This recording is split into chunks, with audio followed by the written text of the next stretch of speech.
Секогаш е убаво кога радоста и среќата ќе се споделат со некој друг, па токму заради тоа јас и мојот сопруг Игор решивме на поканите за нашата свадба од гостите наместо бомбонjera или букет цвеќе да побараме играчки, детски книги или боенки со цел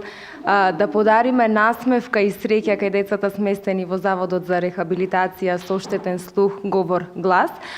Токму тоа денеска го направивме, сите играчки ги дониравме за овие дечиња и морам да кажам дека насмевките на нивните лица на некој начин го исполнуваат срцето. Сета таа радост е непроценливо богатство. Кога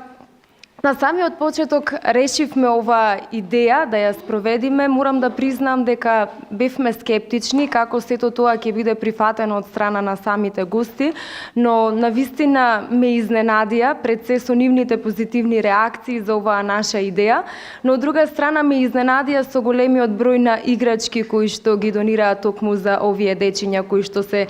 сместени тука. Јас би сакала ова да биде еден поттик за сите останати идни парови кои што допрва ќе прават свадба, ете да направат хуман гест, да подарат среќа за некој друг, бидејќи секогаш е добро време да се направи нешто добро. Во изминатиот период, откако сум јас директора, тоа е повеќе од 5 години, вакво нешто се нема случено. Меѓутоа, колегите од искуство кажуваат дека тоа било пред повеќе од 10 години. Така да ми е многу мило и на големо задоволство на сите деца и сите вработени што еден млад брачен пар се одлучи на една ваква работа. Овие играчки се од големо значење за нашите деца, посебно затоа што се користат како материјали за работа кај сите оние пациенти кои што имаат потешко следување на говорот и на гласот, ги користиме за да можат сите деца да се сретнат со сите вакви убави играчки.